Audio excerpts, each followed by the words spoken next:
আশার হাসপাতাল থেকে বাড়ি ফিরে সে রাতে রাশেদের বাড়িতে গিয়ে হাজির হয়।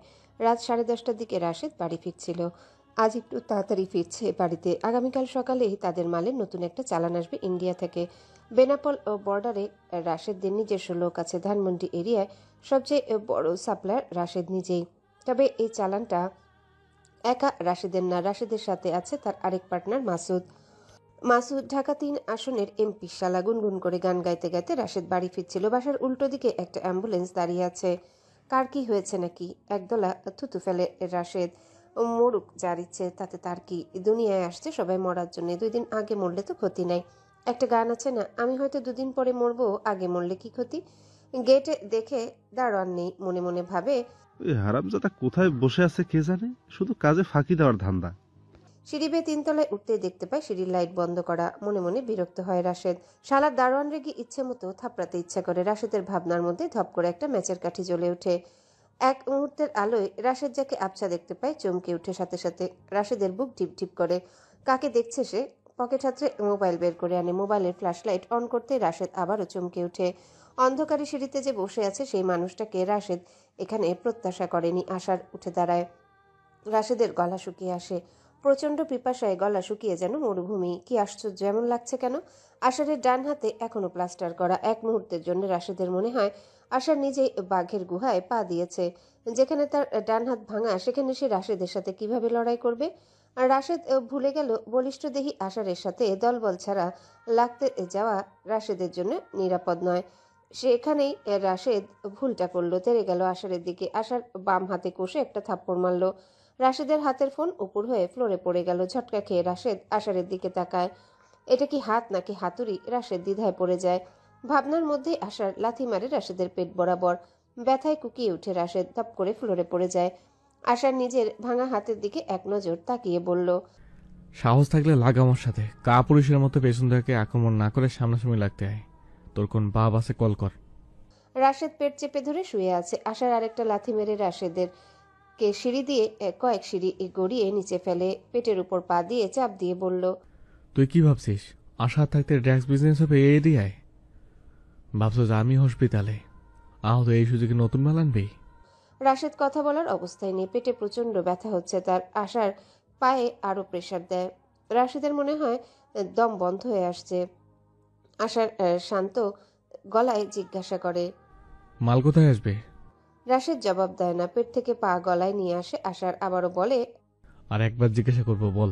রাশেদ অস্ফুট স্বরে উত্তর দেয়, সকাল 9টায় ঝিঘাতলায় আসবে। ট্র্যাকের নাম্বার কত? রাশেদ জবাব দেয় না। গলার উপর চাপ আর একটু বাড়ে। নিঃশ্বাস বন্ধ হয়ে আসে। রাশেদ বড় করে হা করে চোখ বড় বড় করে তাকায়। 2 চোখ ভিজে উঠেছে রাশেদের। আশার চাপ কমায়। আবারও জিজ্ঞাসা করে। রাশেদ বুঝতে পারে আজকে তার রক্ষা নেই, জীবন বাঁচানো ফরজ। ট্রাকের লাইসেন্স নাম্বার বলে দেয় রাশেদ। আশার কষে একটা লাথি মারে। আবারও গড়িয়ে গড়িয়ে রাশেদ 2 তলায় পড়ে। আশার ড্রাইভারকে কল করে অ্যাম্বুলেন্স নিয়ে আশারেরা বন্ধুরা আগে থেকেই তৈরি ছিল। কল পাওয়া মাত্রই 4 জন ছুটে এসে রাশেদকে নিয়ে যায়। আশার বের হয়ে থানায় কল করে। ওসি জাকির হোসেন এই ফোন কলটার অপেক্ষায় ছিলেন। রিং হতে রিসিভ করে বললেন, মিশন সাকসেসফুল। জি স্যার, লাইসেন্স নাম্বার টেক্সট করে দিচ্ছি। বেনাবল বর্ডার থেকে ধরতে হবে। আর ওর কি অবস্থা, বেঁচে আছে? স্যারের কি আমাকে এতটা নির্দয় বলে মনে হয়? খুন খারাপে কি আমার পক্ষে করা সম্ভব? জাকির হোসেন হেসে বললেন, তা অবশ্য ভুল বলনি, কিন্তু সমস্যা হচ্ছে তুমি যে হাল করেছো ওদের, এরপর ওরা নিজেরাই মৃত্যু কামনা করে। এবারে তেমন কিছু করিনি স্যার। Well done. মার্ডার না হলেই হলো, বাকিটা আমি সামলে নিব। রাশেদের ড্রাগ ভর্তি ট্রাক সেদিন পুলিশের হাতে ধরা পড়ে। রাশেদের শারীরিক কন্ডিশন দ্রুত অবনতি হয়। সেরিব্রাল হেমারেজের কবলে পড়ে পক্ষাঘাতের দিকে চলে যায়। ডান হাত ডান পাশ অবশ হয়ে যায়। পিয়াসা রুমে বসে পড়ছিল। ঢাকা বিশ্ববিদ্যালয়ের ঘ ইউনিটের জন্য আবেদন করেছে। পড়ার মধ্যেখানে শুনতে পেল বাবার গলার স্বর। পিয়াসা চমকে উঠে। বাবা এসেছে। এক ছুটে পিয়াসা বের হলো। বাইরে গিয়ে দেখে বাবা মা দুজনেই এসেছে। চমকে উঠে।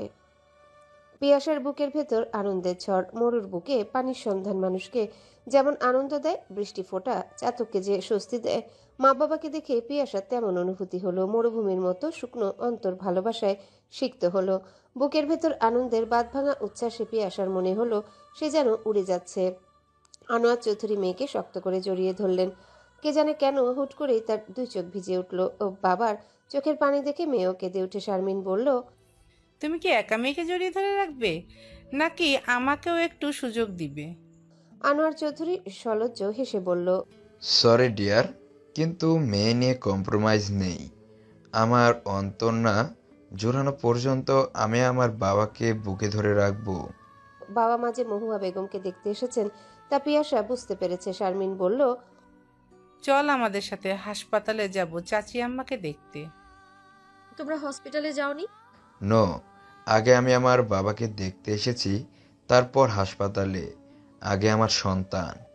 পিয়াসা বাবার গলা জড়িয়ে ধরে বলল, বাবা, মানুষ সব সময় মেয়েকে মা বলে ডাকে, তুমি সব সময় আমাকে বাবা বলে ডাকো কেন? মানুষ মেয়েকে মা বলে, ছেলেকে বাবা বলে ডাকে। আমার কাছে আমার ছেলেও তুই, মেয়েও তুই মা, তাই তোকে আমি বাবা বলে ডাকি। পিয়াসা বাবার কপালে চুমু খায়। শারমিন বলল, তৈরি হয়ে নি। পিয়াসার কেমন অস্বস্তি হলো। ওখানে আশার আছে, পিয়াসা ওখানে যেতে চাচ্ছে না। তাছাড়া মহুয়া বেগমের সাথে ওর সম্পর্ক এতটাও মধুর না যে হাসপাতালে যাবে। বাবাকে বলল, আমার পড়া আছে তো বাবা, তোমরা যাও, আমি গিয়ে কি করব? আনোয়ার চৌধুরী মেয়ের চিবুকে হাত দিয়ে বলল। এভাবে বলে না মা, উনি মুরব্বী মানুষ। শারমিন নিজেও চায় না মেয়ে যাক, তাই বলল, থাক না, যেতে চাইছে না যখন ও পড়ুক। আনোয়ার চৌধুরী স্ত্রীর দিকে তাকিয়ে বললেন, তোমার থেকে এমন অবজের মতো কথা আমি আশা করিনি শারমিন। তাছাড়া সামাজিকতা বলে তো একটা কথা আছে, রোগী দেখতে যাওয়া সুন্নত, জানো না? শারমিন মনে মনে ভাবল, এই সুন্নত পালনের চক্করে যে আমার মেয়ের মনে কষ্ট যাবে তা তুমি জানো না, আমিও তোমাকে তা জানাতে পারবো না। নিজের বুদ্ধিতে মহুয়া বেগম নিজেই মুগ্ধ হন। এত চমৎকার বুদ্ধি তার মাথা ছাড়া দ্বিতীয় কারো মাথা থেকে কখনোই বের হতো না। ধরি মাছ না ছুঁই পানির মতো একটা জবরদস্ত প্ল্যান করলেন মহুয়া বেগম।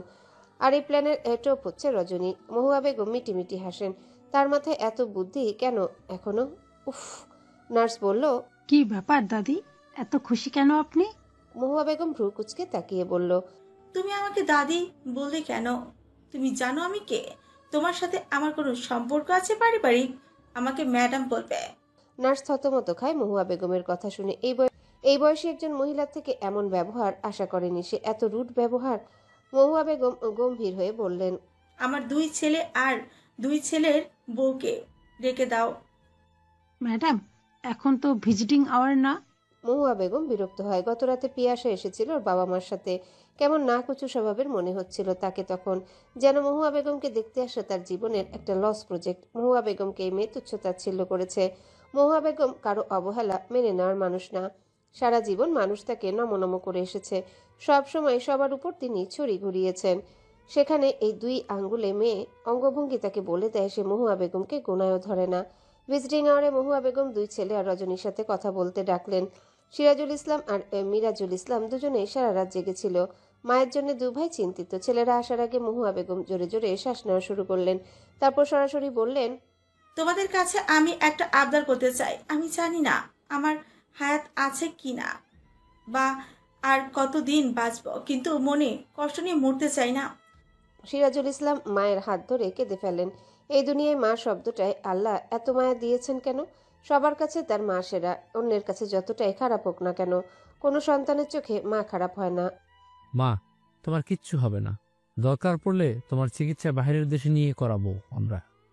সবসময় মানুষ চিকিৎসার অভাবে মরে না বাবা, মনের কষ্টেও মরে। রজনী অধৈর্য হয়ে উঠছে। বাড়িতে শারমিন আর আনোয়ার আছে। রজনী সকালেই যেতে চেয়েছে কিন্তু যেতে পারল না। নার্স জানালো তার শাশুড়ি বলেছে তিনি যেন হাসপাতালে থাকেন।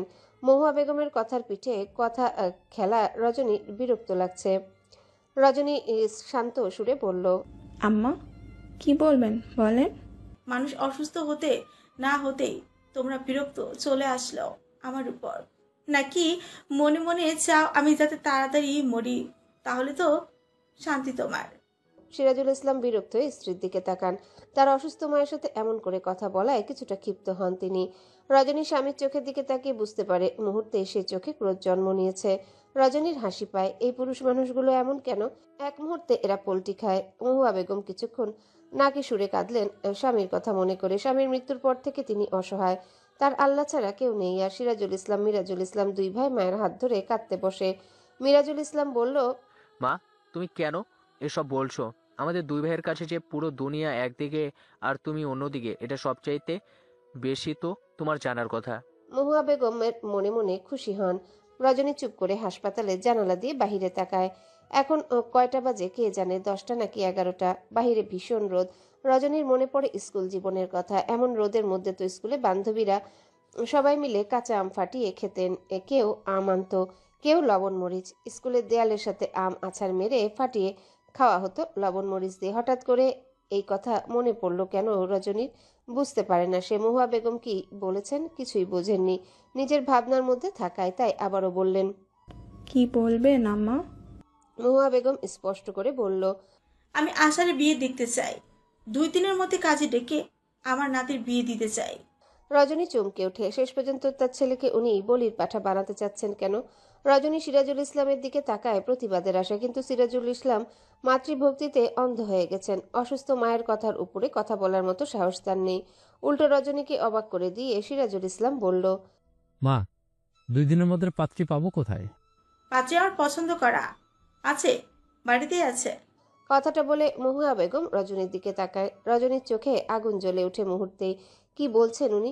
কার কথা বলছেন? মিরাজুল ইসলাম বললেন, কার কথা বলছো মা? মীরা, আমাদের মীরার সাথে আশারের বিয়ে দিতে চাই আমি। 2 দিনের ভিতর মেয়ে খুঁজে পাওয়া যাবে না, এটা সত্যি কথা। কিন্তু মীরা ও মেয়ে হিসাবে খারাপ না। বাড়ির মেয়ে বাড়িতেই থাকলো, অচেনা জায়গা থেকে বউ করে আনবো, ভালো খারাপের গ্যারান্টি কি? আর তার চাইতেও ভালো নিজেদের হাতের উপর বড় হওয়া মেয়ের সাথে বিয়ে হোক। সিরাজুল ইসলাম ভীত চোখে স্ত্রীর দিকে তাকালেন। রজনী দুই চোখ ইটের ভাটার ন্যায় জলজল করছে। সিরাজুল ইসলামের মনে হলো তিনি অনেক বড় মাইনকাচি পায়ে ফেসে গেছেন। মায়ের কথার বাইরে তিনি যেতে পারবেন না, তা তিনি জানেন। বিশেষ করে মায়ের শরীরের এই কন্ডিশন যখন। কিন্তু রজনী চাও তো ভুল না। রজনী কখনোই এটা চাইবে না, আর তা যে লজিক্যাল তা তিনি জানেন। রজনী একবারও স্বামীর দিকে তাকালেন না, গটগট করে রুম থেকে বের হয়ে গেলেন। সিরাজুল ইসলাম চোখ বন্ধ করে বসে রইলেন। তার মন চলে গেছে কক্সবাজারের দিনগুলোতে। কি অদ্ভুত! কিছুদিন আগেই তো তিনি রজনীকে কথা দিয়েছেন রজনীকে আর কোনো কষ্ট পেতে দিবেন না, অথচ সেখান থেকে ফিরেই তিনি কথার খেলাপ করতে চলেছেন। পুরুষ মানুষের অন্তর্দ্বন্দ্ব কেউ কখনো বুঝবে না। মা ও বউয়ের মধ্যকার টানাপোড়ানে পুরুষ জাতির প্রাণ ওষ্ঠাগত। রজনী যখন বাড়িতে ফিরে তখন পিয়াসা আনোয়ারা চৌধুরীর কাঁধে মাথা রেখে গাল ফুলিয়ে বসে আছে। আনোয়ারা চৌধুরী রজনীকে দেখে হেসে বলল, দেখো অবস্থা, আমার মেয়ে এখনো অনেক ছোট রয়ে গেছে, বুঝলে? আমরা চলে যাচ্ছি বলে কেমন অভিমান করে বসে আছে। রজনী মনের ক্ষত লুকিয়ে হাসি মুখে বলল, আজকে আমি তোমাদের কিছুতেই ছাড়ছি না। প্লিজ আজকে অন্তত না করো না। শারমিনের অস্বস্তি হচ্ছে খুব, কিছুতেই মন টানছে না। তবুও গত রাতে থেকেছে সে। শারমিন কিছু বলার আগে রজনীর দিকে তাকালো। রজনীকে ভীষণ বিধ্বস্ত লাগছে। রজনীর কি কিছু হয়েছে? রজনী কিছু বলার আগে শিরিন নাচতে নাচতে নিচে নেমে এলো। চিৎকার করে মীরাকে ডেকে বলল, কই রে মীরা, খুশির খবর শুনে যা, তাড়াতাড়ি আয়। নীরা মিনি ছুটে এলো। শিরিন নীরাকে জড়িয়ে ধরে বলল, তোর বড় মামা কল করেছে, মীরার সাথে আশারের বিয়ের কথা বলছে, বড় ভাই। রজনী আর সহ্য করতে পারল না, এগিয়ে গিয়ে শিরিনের গালে একটা থাপ্পড় বসায়। চিবিয়ে চিবিয়ে বলে, আমি বেঁচে থাকতে কখনোই তোমার এই স্বপ্ন পূর্ণ হবে না। শিরিন হতভম্ব হয়ে তাকিয়ে রইল। ছাদের একপাশে পুরোটাই কবুতরের বাসা। পিয়াস একদিন গুনে দেখেছে প্রায় 46 জোড়া কবুতর আছে এখানে। বিভিন্ন প্রজাতির কবুতর, কিছু আছে উঠতে পারে না মোটেও, ভীষণ কিউট, আদুরে লাগে। থপথপ করে যখন হেঁটে বেড়ায় দেখতে ভীষণ ভালো লাগে। এই বাড়ির ছাদটা পিয়াসের ভালো লাগলেও পিয়াসা খুব একটা আসে না। ভর্তি পরীক্ষা নামক যুদ্ধের ভয়ে পিয়াসা বই রেখে অন্য কোথাও নজর দেওয়ার সুযোগ পাচ্ছে না। তবুও আজকে এসেছে ছাদে। আজকে পিয়াসার মন ভীষণ ভালো। একটু আগে পিঙ্কি বলেছে 2 দিন পর নাকি বর্ণ আর মীরার বিয়ে। পিয়াসা ভেবে দেখলো দুজনে একেবারে মানানসই হবে। দুজনের কেউই পিয়াসার পছন্দের না, তাই তাদের জুটি হলে ভালোই হবে। দুপুরে ছাদে শীতের আদুরে কোমল রোদে বসে পিয়াসার শরীরে কেমন অলসতা এসে ভর করলো। পিয়াসার গ্রামের কথা মনে পড়ে। এমন দিনে চারদিকে ছেয়ে যেত শিমুল পলাশ ফুলে। শিমুল ফুলের কলিকে লিপস্টিক বলতো ছোটবেলায়। কত ছোটবেলার কথা ভাবতেই পিয়াসার বুকের ভিতর কেমন হু হু করে কেঁপে ওঠে, যেন বুক ভেঙে যাচ্ছে কোনো এক অজানা যন্ত্রণায়। চোখের সামনে একটা মুখ ভীষণ স্পষ্ট হয়ে ভেসে ওঠে। মুখ তাকে ডাকতে চায় না, কিন্তু হৃদয় ফেটে পড়ে যেন একটা বার তাকে ডাকতে। পিয়াসা নিজের মুখে নিজেই চেপে ধরে, কিছুতে সে তাকে ডাকবে না। তার মা আছে, অন্য কেউ তার মা, কিছুতেই ডাকবে না পিয়াসা। মনের সাথে যুদ্ধ করতে করতে পিয়াসা ছাদের মেঝেতে লুটিয়ে পড়ল। কোনো এক অজানা বাতাস যেন সঙ্গে করে মায়ের গন্ধ বয়ে নিয়ে আসে। পিয়াসা কান্না করতে চায়, এ দুই চোখ যেন পাথরে মূর্তি, সেখানে এক ফোঁটা জল আসে না। পিয়াসার দম বন্ধ হয়ে আসে, ভীষণ যন্ত্রণায় তড়পাতে থাকে। একটু যদি কান্না আসতো তাহলে বুকের ক্ষত কমে যেত, একটু যদি চিৎকার করে কাউকে বলতে পারত তাহলে এই দম বন্ধ করা যন্ত্রণা থেকে পিয়াসা মুক্তি পেত। আষাঢ়ের ঘুম ভাঙে একেবারে দুপুরে। সচরাচর এত লেটে আষাঢ় ঘুম থেকে ওঠে না, কিন্তু আজকে একটু বেশি দেরি হয়ে গেল। ঘুম থেকে উঠে মনে হলো কবুতরকে খাবার দেওয়া হয়নি। ঝুনিখালা কবুতর ছেড়ে দিয়েছে হয়তো, কিন্তু খাবার দিতে পারবে না ঠিক মতো। আগে ওদের খাইয়ে তারপর হাসপাতালে যাবে, দাদির খোঁজ নিয়ে তারপর আবার রাশেদের খবর নিতে হবে। ছাদে আসতে এক মুহূর্তের জন্য আষাঢ়ের মনে হলো যেন ওর হার্টবিট বন্ধ হয়ে গেছে। পিয়াসা কেমন করছে। পিয়াসার উপর জমে থাকা মনের সব অভিমান, অভিযোগ, রাগ ভুলে গিয়ে আষাঢ় তীরের গতিতে ছুটে গেল পিয়াসার কাছে। ঝড়ে আহত ডানা ভাঙা পাখির ছানার মতো পিয়াসা কেমন যেন পাখা ঝাপটাচ্ছে। এক বুক জড়তা নিয়ে আষাঢ় পিয়াসার হাত ধরে। পিয়াসা এক নজর তাকায় আষাঢ়ের দিকে, কোমল গলায় ডেকে আষাঢ় জিজ্ঞাসা করলো, কি হয়েছে পিয়াসা, এমন ছটফট করছো কেন? আশার ভাই, আমি কাঁদতে পারছি না, আমি একটু চিৎকার করে কাঁদতে চাই আশার ভাই। আমার দম বন্ধ হয়ে আসছে, আমি কত বছর ধরে কাঁদতে পারি না। একটা নিকৃষ্ট মানুষের কথা মনে পড়লে আমার বুকের ভেতর শক্ত পাথর হয়ে যায় সবটা জুড়ে। আমি একটু কাঁদতে চাই, তার জন্য। মেয়েরা নাকি কাঁদলেই, চাইলেই কাঁদতে পারে যে কোনো অজুহাতে। আমি কেন পারছি না তাহলে? আষাঢ়ের কেমন বুকের পাঁজর ভেঙে যাওয়া যন্ত্রণা হতে লাগলো। মাথার ভেতর এক ভোঁতা যন্ত্রণা হচ্ছে। এই ভীষণ অভিমানী মেয়েটা কি দারুণ অভিনেত্রী। বুকের ভেতর কতটা যন্ত্রণার পাহাড় বয়ে বেড়াচ্ছে কঠোর হয়ে। তাকে দেখে বুঝার সাধ্য নেই কারো তার বুক ভর্তি যন্ত্রণার কথা গোপনে পুড়ে ছাই হচ্ছে, তবুও কাউকে জানায়নি। পিয়াসার সারা শরীর কাঁপছে ভীষণ। আশার বুকের সাথে টেনে নিয়ে বলল, এমন অস্থির হইও না পিয়াসা, একটু নর্মাল হও। অতীত কখনো বদলানো যায় না, তবে চাইলে অতীতের মুখোমুখি হওয়া যায়। যে অতীতকে ভয় পাচ্ছ সেই অতীতের সামনে দাঁড়াও, দেখবে বুকের জমা আঘাতে আস্তে আস্তে কমে যাবে।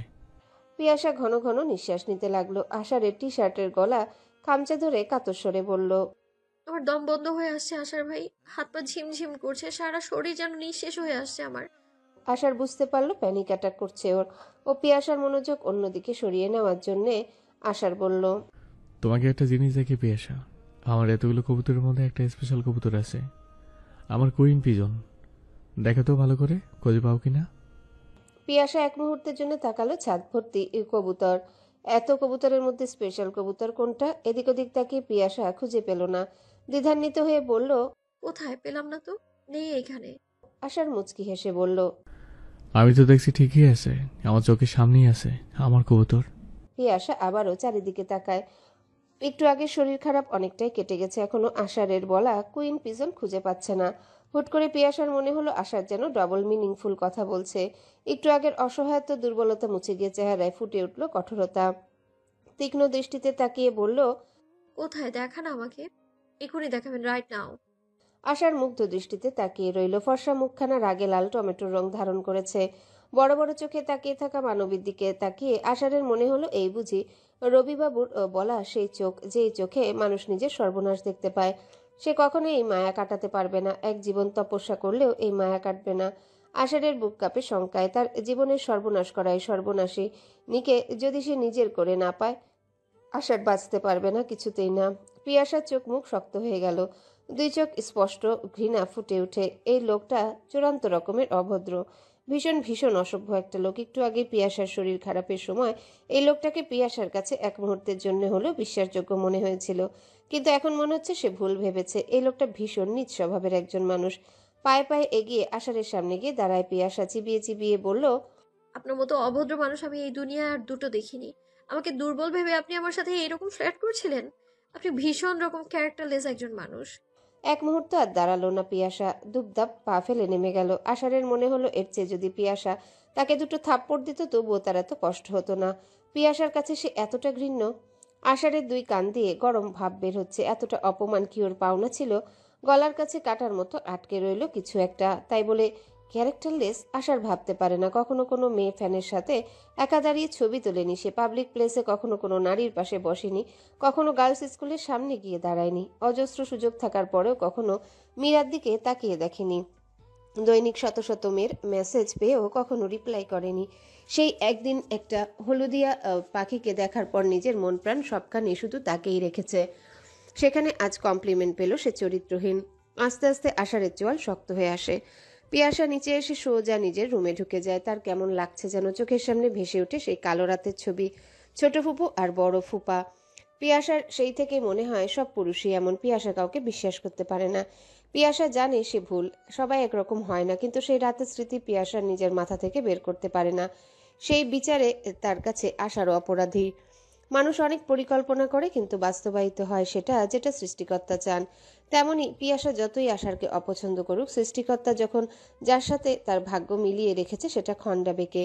নিজের রুমে বসে পিয়াসা ভাবছিল সে এমন কেন সে কাউকে বিশ্বাস করতে পারছে না। কেন সব পুরুষকে তার কাছে শাহেদ সাদেক কাদেরের মতো মনে হয়? কেন মনে হয় সব পুরুষই আসলে ভেতরে ভেতরে নরপশু?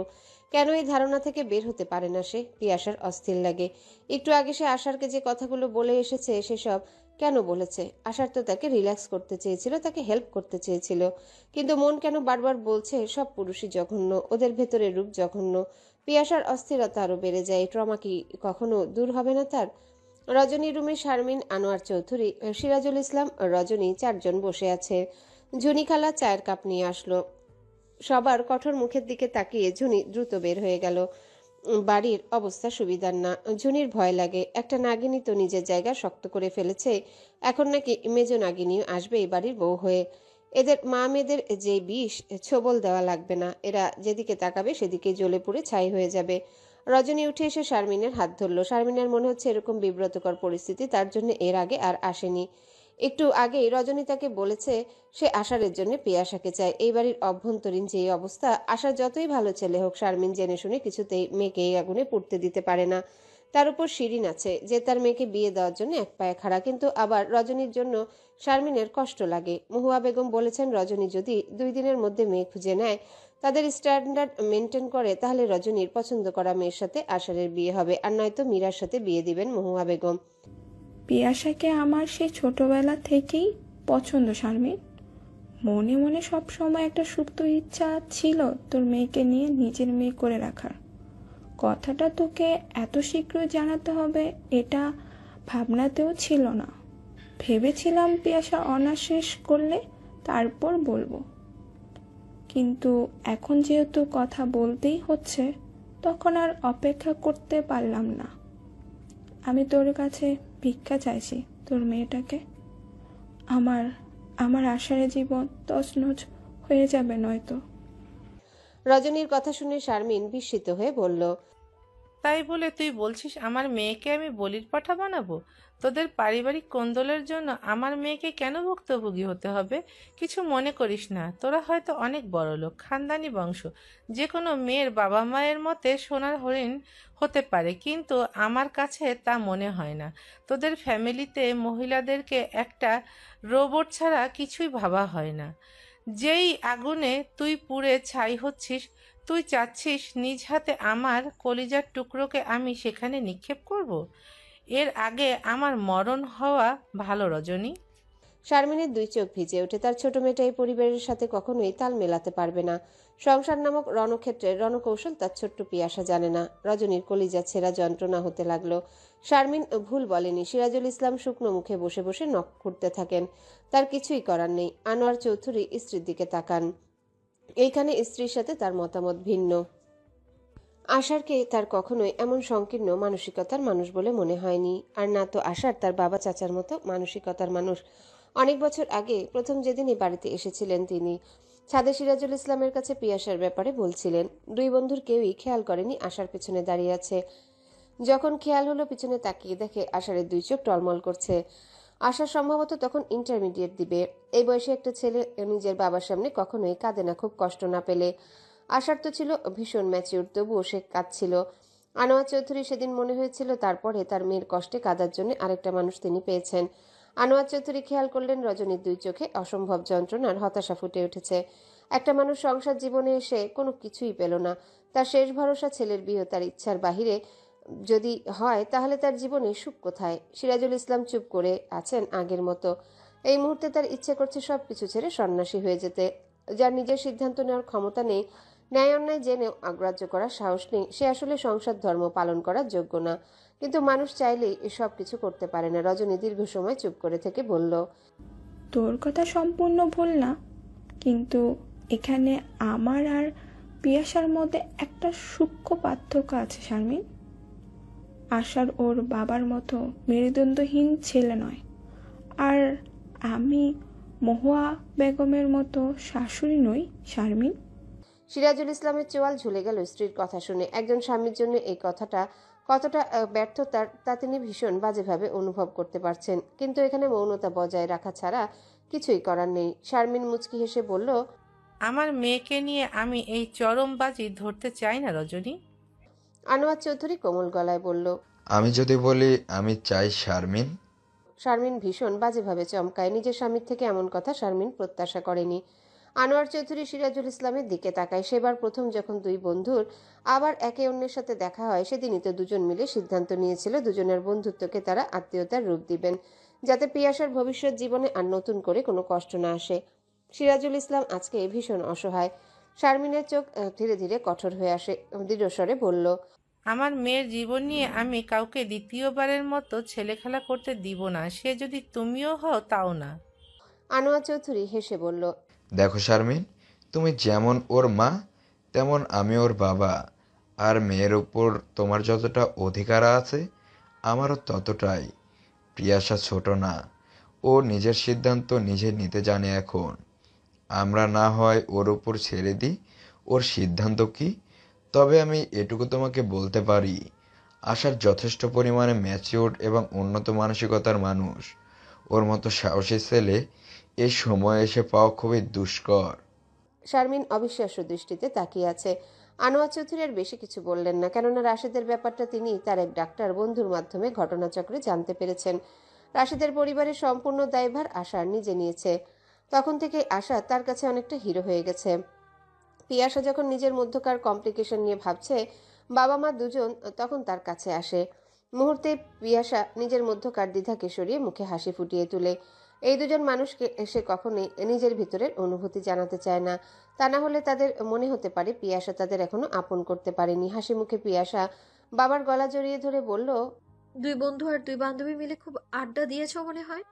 আনোয়ার চৌধুরী মেয়ের মাথায় হাত বুলিয়ে দিয়ে বলল, বাবা, তোর বাবা যদি তোর কাছে কিছু চাই, তুই কি তাতে অমত করবি? শারমিন কঠোর গলায় বলল, তুমি এভাবে ওকে ইনফ্লুয়েন্স করতে পারো না। আনোয়ার চৌধুরী হাসেন। এই নারী জাতি এমন কেন তিনি জানেন না। আশারের দাদিকে নিয়ে শারমিনের মনে ক্ষোভ আছে, তাই বলে আশারকে কেন সে ভুল ভাবছে?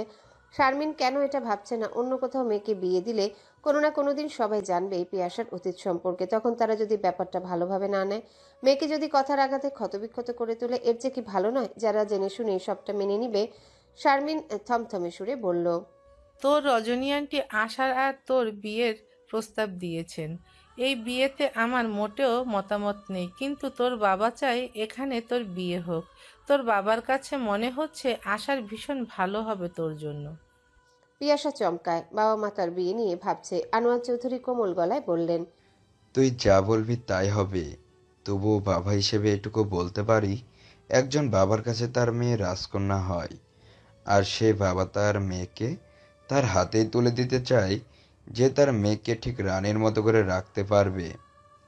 পিয়াসা বাবার দিকে তাকায়। এই মানুষটা তাকে যেভাবে বাবার আদর দিয়েছে, কোনো জন্মদাতা বাবা তেমন আদর স্নেহ করে কিনা তার সন্দেহ আছে। লোকে বলে মেয়েরা সবসময় বাবার ন্যাওটা হয়। আজ পিয়াসার মনে হচ্ছে সে নিজেও বুঝি তা। আজ সে যে সিদ্ধান্ত নিবে তাতে হয় বাবা জিতবে, না হয় মা জিতবে। কিন্তু পিয়াসার মন কেন চাইছে বাবা জিতুক? আশারকে সে অপছন্দ করে ঠিকই, কিন্তু তার চাইতে হাজার গুণ বেশি বাবাকে ভালোবাসে। যেখানে নিজের বাবা জন্মের পর তাকে দেখেইনি এক নজর, আর না কখনো কন্যা বলে স্বীকার করেছেন, সেখানেই মানুষটা তার জীবন আলোয় আলোয় ভরিয়ে তুলেছেন। পিয়াসা মায়ের দিকে তাকিয়ে বলল, তোমার আপত্তি আসল কারণ কি মা?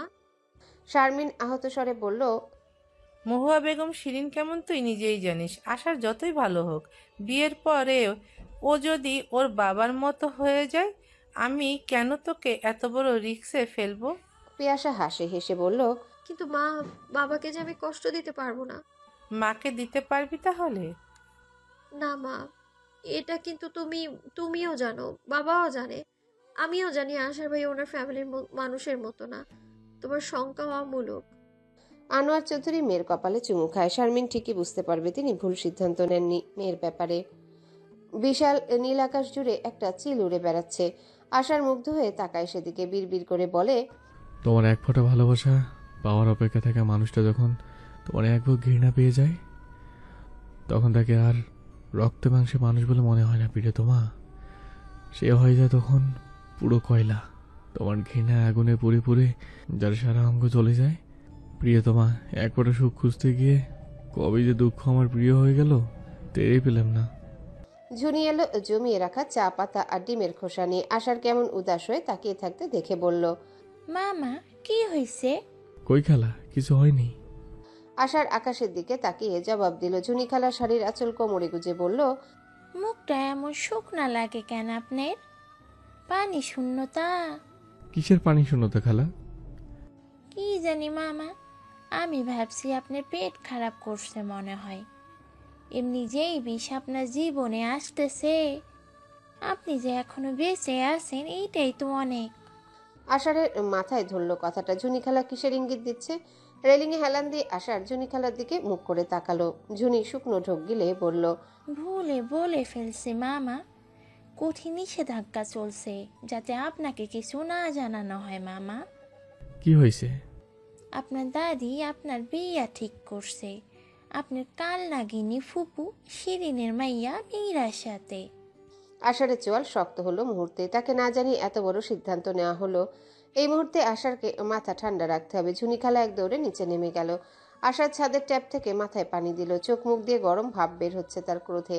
তার জীবনের এত বড় সিদ্ধান্ত নেওয়ার অধিকার সে দাদিকে দেয়নি।